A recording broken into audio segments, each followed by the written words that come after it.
This is the last week we'll be doing judgment and discernment, and we're on the final phase of it all. Wow.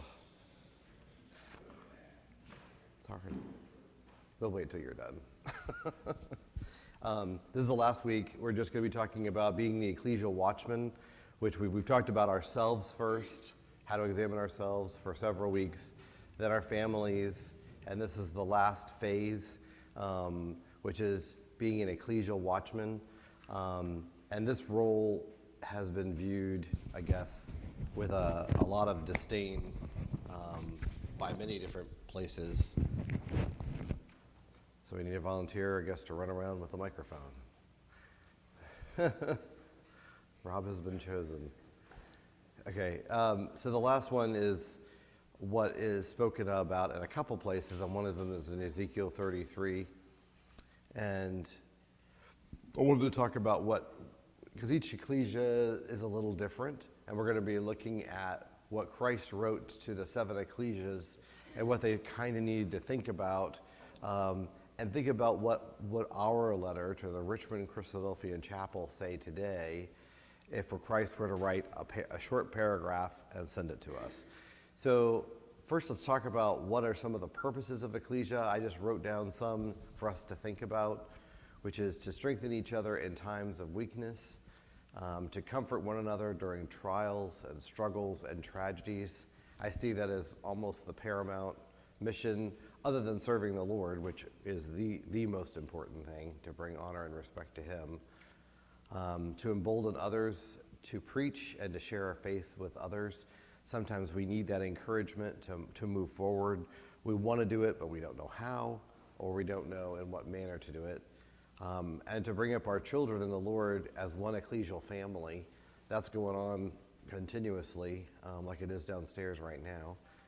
To nurture the hope of God's plan for salvation and His coming kingdom. And to sharpen one another in truth as iron sharpeneth iron. And lastly, to mature in wisdom, perseverance, and good works. But those are just from different verses in Scripture, but I wanted to hear from you, what are your thoughts is the purpose of an ecclesia? Because it says in another place, I think it's Paul, do not forsake the assembling of yourselves, but to come together. And a lot of people have said, well, I don't need to be there.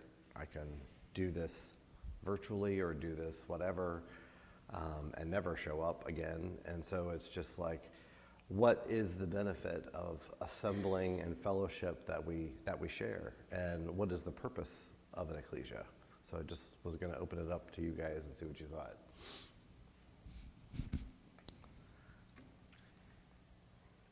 Nobody wants to be the first, I know. Randy, you go ahead.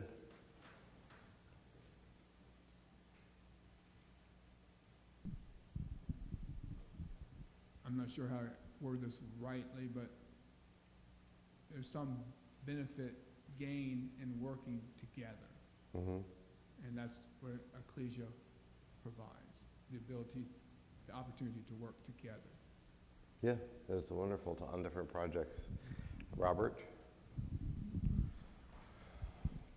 Yeah, Brad has really brought this forward several times, and we have a tendency to think of there's like 4 ecclesias in the Richmond area. In biblical terms, God looks at the brethren in Richmond as an ecclesia. So it's not the walls of this building or the walls down the street. We're all the ecclesia at Richmond, like the ecclesia at Corinth.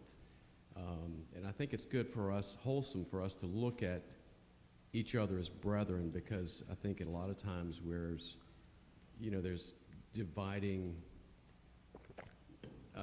nature by not looking at us as a whole, as God looks at us.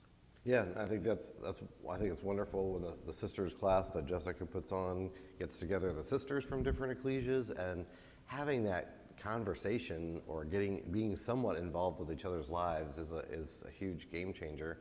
And just having the brothers class every month, I've gotten to know people I would never have known if we hadn't invited them. Yes, Tim. Yeah, I think it's amazing just in our recreational activities that the stroll that the sisters started, Leslie, has brought basically everyone together in a conversational manner on Sunday afternoons. Yeah. And it's really, really good. Yeah, it's building one another up in the faith. So those are really good because they're inclusive of all of our different bodies. So any ones you would add to this bullet list that you think I've missed, Randy? To help each other stay away from error. Well, that's the first one, to strengthen each other in times of weakness. Yeah. Okay, we'll go on from here. There's the element, sorry, Joe, there's the element of that we often are afraid to do, and that's confessing our sins to one another. That's clear direction that we're given, that, it's easy to be ashamed of the ways that we fail, and we're not just dying to come to meetings so you can tell everyone about it. But, that's what we're instructed to do. And it's hard because you a lot of times don't know who to go to, and you don't know who's got the expertise to help you. So that is a very important one. So let's read Ezekiel, this passage starting in verse 1. It's chapter 33, verses 1 through 9. I'll read first since I have the Thanks. microphone. Ezekiel 33. The word of the Lord came to me, Son of man, speak to your people and tell them, suppose I bring the sword against a land, and the people of that land select a man from among them, appointing him as their watchman. And he sees the sword coming against the land, and blows his trumpet to warn the people. Then, if anyone hears the sound of the trumpet, but ignores the warning, and the sword comes and takes him away, his blood will be on his own head. Since he heard the sound of the trumpet, but ignored the warning, his blood is on his own hands. If he had taken warning, he would have saved his life. However, if the watchman sees the sword coming, but doesn't blow the trumpet, so that the people aren't warned, and the sword comes and takes away their lives, then they have been taken away because of their iniquity. But I will not hold the watchman accountable for their blood. As for you, Son of man, I have made you a watchman for the house of Israel. When you hear a word from my mouth, give them a warning from me. If I say to the wicked one, you will surely die, but you do not speak out to warn him about his way, that wicked person will die for his iniquity. Yet I will hold you responsible for his blood. But if you warn a wicked person to turn from his way, and he doesn't turn from it, he will die for his iniquity, but you will have saved your life. So in Ezekiel 33, it has two components. You have the one person who's the person who warns, and you have the other person who needs to react, right? Both are necessary. Now, in looking at this verse, what would the scoffer say about this verse? If you're a scoffer and a mocker, what would you say about this verse? It's not my responsibility. Not my problem, not my monkeys, not my circus. Somebody else's job to take care of this. Somebody else can blow the trumpet. And so I want to know from you, does this exonerate any one of us from being a watchman? To me, don't want those. Or can we say, well, this is, Joe, you're not understanding this verse correctly. This is just talking to Ezekiel, so don't put this on me. This is, very specific to him, and that time has come and gone. We're no longer in that age. Everybody's on their own. So is it everybody's responsibility or nobody's responsibility? Because that's pretty much what you got here. Everybody. Thank you, Rob. Anybody want to give a counter argument and say it's not my responsibility? You're welcome to. Casey, go ahead. The only tiny little possibility I see is that it says, well, they appointed a watchman. So in this little parable here, Yeah. there's one guy whose job it is. And it was everybody else's job to listen to him. Jessica's got it next. Yes, thank you.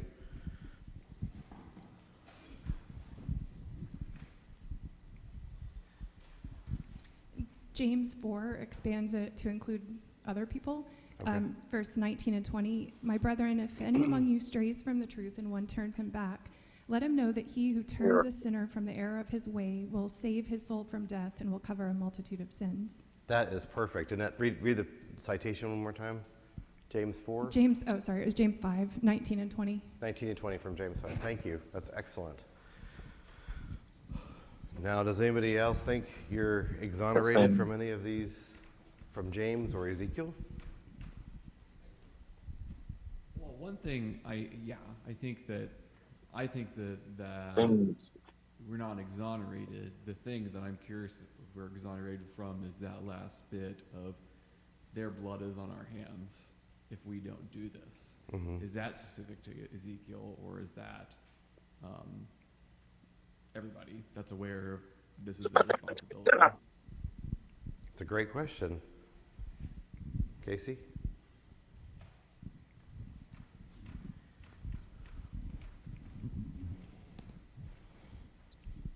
Yeah, I think the big question is we're all responsible, but how do we put it into practice?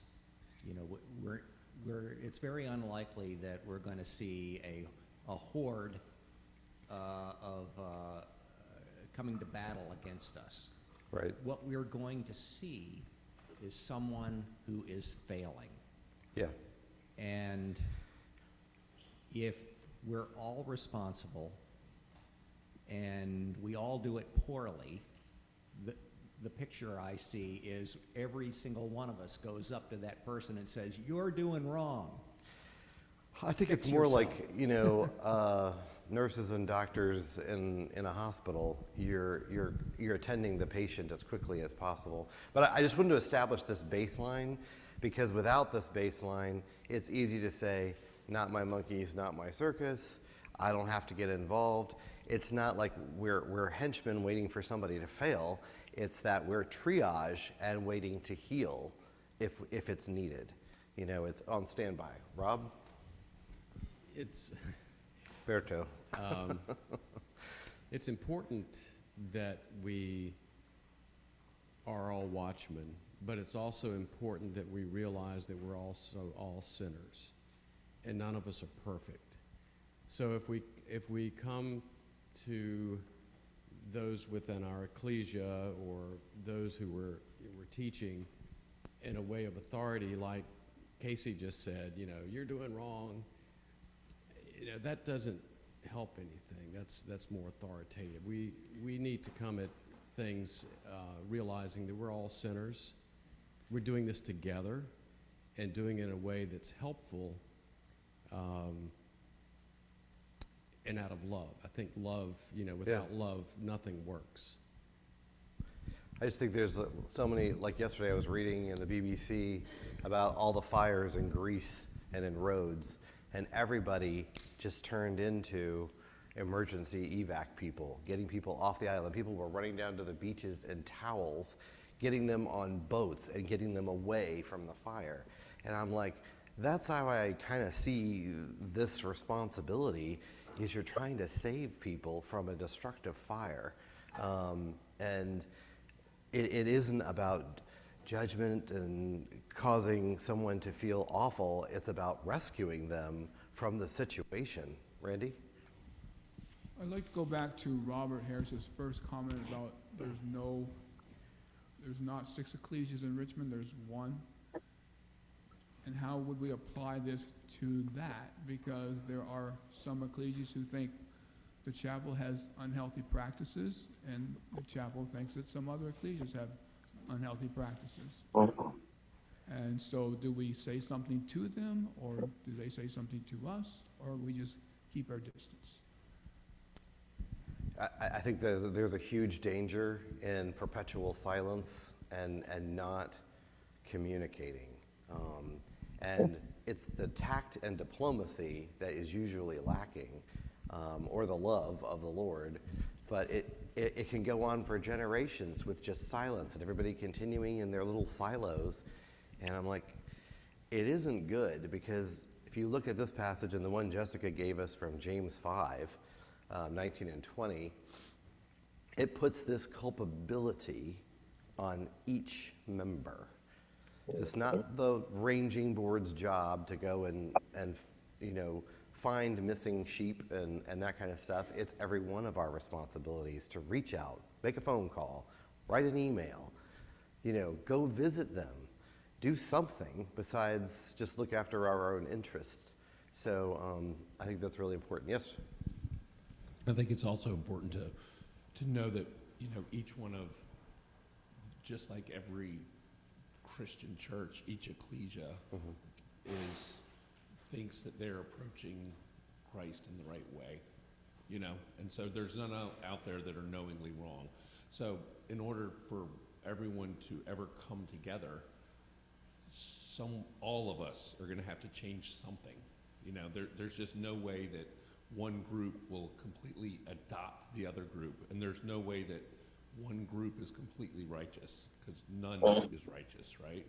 So, But the point is that this is our love response to God's forgiveness. So everybody should be part of the outreach committee, reaching not just within our ecclesia, but also to the other ecclesias and to our brothers and sisters in isolation. I mean, if you look at the back of your green book, there's a lot of people in isolation. In Maine, in the Midwest, in the Pacific Northwest, contact them. I mean, you say, well, I don't know them. I'm like, so what? When you were born, you didn't know anybody. So start reaching out to these people, because it's everybody's responsibility. Can I get a reader for Galatians? Because I'm going to try to finish this today, and I've got like 15 minutes. Galatians 5, starting verse 16. So I say, live by the Spirit, and you will not gratify the desires of the sinful nature. For the sinful nature desires what is contrary to the Spirit, and the Spirit what is contrary to the sinful nature. They are in conflict with each other, so that you do not do what you want. But if you are led by the Spirit, you are not under law. The acts of the sinful nature are obvious: sexual immorality, impurity and debauchery, idolatry and witchcraft, hatred, discord, jealousy, fits of rage, selfish ambition, dissensions, factions, and envy, drunkenness, orgies, and the like. I warn you, as I did before, that those who live like this will not inherit the kingdom of God. But the fruit of the Spirit is love, joy, peace, patience, kindness, goodness, faithfulness, gentleness, and self-control. Against such things there is no law. Those who belong to Christ Jesus have crucified the sinful nature with its passions and desires. Since we live by the Spirit, let us keep in step with the Spirit. Let us not become conceited, provoking and envying each other. So we can either provoke and envy each other in the flesh, or in the Spirit we can provoke and encourage one another to salvation. But what I really like about verse 18 and 22 is he says, okay guys, this is Captain Obvious. Captain Obvious. These should be absolutely baseline essential to you, that you understand. These things are acted on by the flesh. These things, in verse 22, are acted on by the Spirit.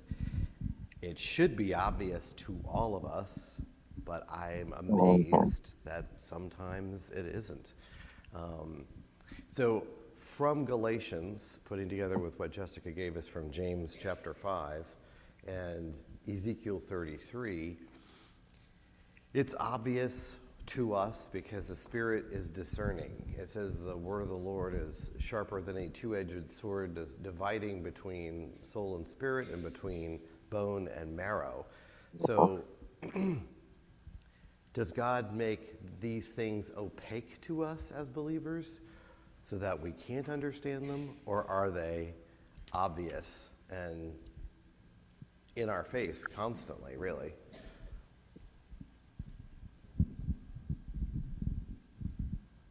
They're obvious. Let me put it this way.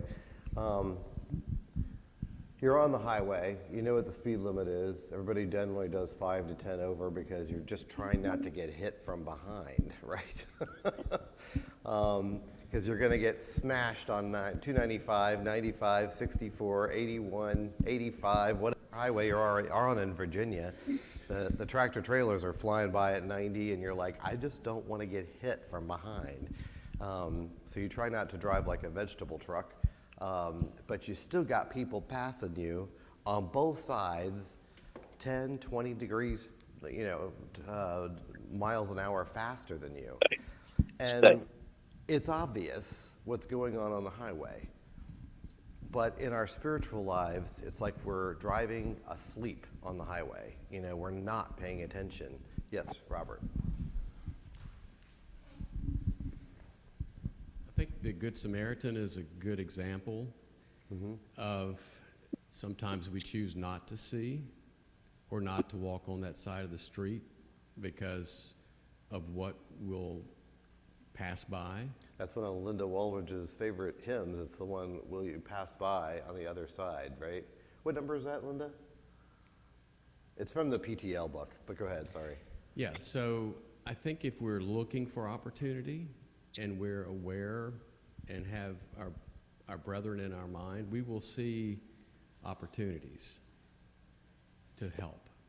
But if we're burying our head in our own interests or just choose not to see or walk on the other side of the street, then we're acting in the flesh because we don't want to see it. And I think that's probably it's willful ignorance, I think, or willful blindness.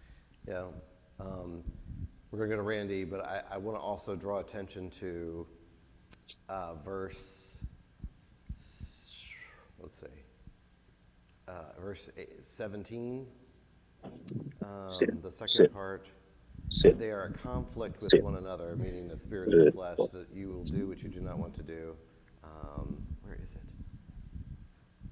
Okay, for the sinful nature desires what is contrary to the spirit, and the spirit, the second part of this, the spirit is what is contrary to sinful nature. So if you could keep acting in the spirit, then you're contrary to your sinful nature. And I was like, that's a cool way to think about it. If we're doing the Lord's work, we're being contrary to our sinful flesh. I think that's just kind of a remarkable way to think about it in the inverse. Go ahead, Randy. Many years ago, and I think it was before you were even born, there was a young sister in Arlington who some of the older sisters thought were not really doing very well in the truth. And your grandmother said, it's your grandmother Margie, said, you got to remember she's just a babe and to show some patience. And so I think that has to work into your formula as well. Yeah, it does. And when you're new in the truth, you're constantly evolving and changing in the Lord, so that's great. Hey, Yes, Joe, sir. Yes, sir. I think your analogy about the highway points out a perfect. It's the best analogy I know of human nature. Is that anyone going faster than you is a maniac, and anyone going slower than you is an idiot. Clearly doesn't know how to drive.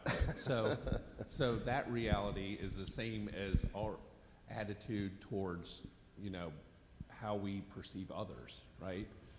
So our way is generally The best way. Yeah, The best we're speed. the true moderates, and everyone else is the extreme, right? I love that. That's great. You've completed the analogy. So I want to move on for the sake of time. Are you all familiar in chemistry with the flame test or spectrometry? Okay, a couple of people are. You subject these materials and to a heat, and it gives you a spectrum of color that is a key identifier of what it is. So that's how we know what the stars are made out of, is because of spectrometry. We can see what elements that star has in it because of the color of the flame. So you can, like greens can often be thallium or copper. A blue-green is phosphates. A faint green is antimony. Blue-green is barium. So why am I bringing all this up? Because every one of us has a spectrometry that tells who we really are. And there's all the different colors, just to give you an idea. So in Matthew 18, this is mostly used, and I hate to say this, it feels like it's being used most of the time as a checkbox. Did you do this? Did you do this? And I'm like, that's not the spirit of Matthew 18.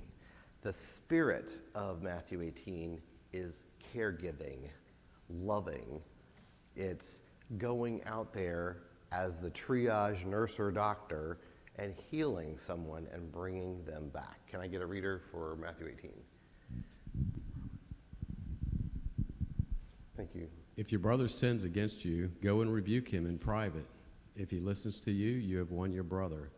But if he won't listen, take one or two more with you, so that by the testimony of 2 or 3 witnesses, every fact may be established.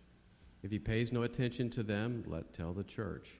But if he doesn't pay attention even to the church, let him be all like an unbeliever and tax collector to you. I assure you, whatever you bind on earth is already bound in heaven, and whatever you loose on earth is already loosed in heaven. Again, I assure you, if 2 of you on earth agree about any matter that you pray for, it will be done for you by my Father in heaven. For where 2 or 3 are gathered together in my name, I am there among them. So there's a lot to think about with these verses, because I want you to think about this in the same context where it talks about the spiritual body and that God arranges the parts exactly the way he wants. So if you're going to wind up with a missing ear on your body, you would take that pretty seriously, would you not? Or a nose, or toe, or a finger. You'd be like, or a lung, or a kidney, or a liver. You'd be like, I really need to pay attention to this because I can't live without my ear. I can't live without my eye. I can't live without my throat. So when we look at Matthew 18, it's a situation where we don't want an amputation. We don't want part of our body missing. So we're triaging to prevent that. And I think that's what's so interesting about this. What Paul compares it to when it's left unchecked is what disease? Gangrene. I saw somebody say gangrene over here. That's absolutely right. What does gangrene do? I'm not a doctor, so I have no idea. It But destroys your flesh. it spreads. How does it spread? Through the bloodstream and just keeps going. Yep. So in all the different wars, what they were trying to do, and if you're in the Arctic and you get frostbite, the big danger is once gangrene sets in, it's an immediate threat to the rest of the body. And that's the way this is being treated in Matthew. You want to restore if possible. If you can't, you're going to have to amputate. So between those two worlds, it's kind of a painful mess to us to say, what do you do in these circumstances? Casey, and you can just share the mic and sing together. Well, I'm just wondering, in verse 17, exactly what do you think it means when it says, let him be like an unbeliever and a tax collector to you? It kind of sounds like you're saying that means to amputate, to cut him off. And, you know, I'm not really sure that's what Jesus would be advising us to do. I'm not. I'm just saying that's what the passage is saying, is let him be like an unbeliever or tax collector to you. So, And we know how Jesus treated them. But in addition, Yeah. you know, if someone sins against you or offends you in some way, maybe it would be good to look at yourself and say, is there something wrong with me that I'm offended by this person? well, personal offense is different than this because this is about offending the Lord, not us. Well, if your brother sins against you, go and rebuke him in private. Okay. And it does say, whatever you loose on earth is already loosed in heaven. If I can forgive that, then that person is forgiven. Right. I just wonder if in all of this, you can also read in a need to examine yourself. Well, that's what we spent the first 4 weeks on, was how to examine Yeah. yourself. That's what we did that first, and then family, and then the ecclesia. Yeah, it's just the way this reads, the very bare text reads that, okay, somebody else did something wrong, and here are the steps to Restore. make it right. Yeah. But there might be a subtext in there that if somebody did something wrong to you, maybe it's in your perception. And if you're not getting satisfaction after you talk to him, take it a step further and maybe you'll learn something about yourself there too. No, Yeah, it's a absolutely. people thing. Thank you. You're free to go there. Tim? I'm trying to let you stay here. I've just recently come to understand that this, to treat somebody as a publican or tax collector is to like continue teaching them just as Jesus, called them, and they followed eventually. So I don't think it means to ignore them and not have nothing to do with them, but continue the teaching process. Right. Is what I think that, and encourage them in the way of the Lord. Absolutely. So I'm just going to go through these really quick because I just wanted to showcase some of them. These are examples. Some are, actually I think most of them are success stories. So when Abigail confronts David, I would say she's an A++. How she does this is so remarkable. She turns his whole attitude around. He doesn't wind up killing Nabal. And David blesses her for coming out and meeting him and changing the course of his action. And she didn't really know him that well before this. But when David is confronted by Abigail and she says, you would avoid having this needless bloodshed on your conscience when you're king. And the Lord will throw away your enemies as from the pocket of a sling. Very powerful. Also, when Nathan confronts David, he gives him a parable, and he lets David make the choice. And David hangs himself, and he says, eventually Nathan says, you are the man. You also have Paul rebuking Peter, and Peter accepts Paul's admonition, and it ends the conflict. So we're very confrontation averse, but these are 3 examples of it going very well. Number 4 would be Phinehas and his challenge of the 3 Jordan tribes. Then the 80 priests that confronted Uzziah. He came into the temple to offer incense, and all 80 of them said, you're not supposed to be here. You need to leave. And he wouldn't leave, and he was angry with them, and then he broke out in leprosy, and he never came near the temple again. And this is when Christ confronts Peter, and he tells him what he's actually going to do, and it's a huge life changer for Peter. There's also when Christ challenges Nicodemus. He's like, you're the teacher of all Israel, and you don't know these things?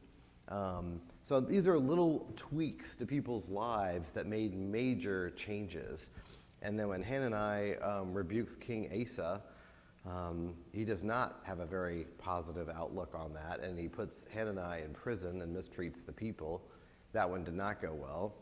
And then Nehemiah rebukes the people for intermarriage. That was a huge one where he confronts all of them for marrying foreign women in the book, and it takes a long time to fix that problem.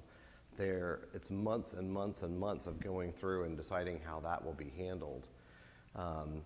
John the Baptist's rebuke of Herod the Tetrarch did not end well.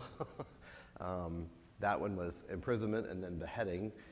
And Christ criticizing Simon for his lack of hospitality. And he forgave the woman her debt, and Simon stood in debt after that. And then Esther condemns Haman as another example. So there's lots of these. Proverbs is full of examples of how we should listen and not be a mocker. So there's a lot of interesting things to think about with that. The question to us, why do you think Paul was the only one who could see the problems so clearly and spell them out to make the measures of mitigation or remediation? And the answer is probably because Paul saw it easier to travel from ecclesia to ecclesia, but he also was not willing to overlook the elephant in the middle of the room. So when you're there, it's a little different than these other situations.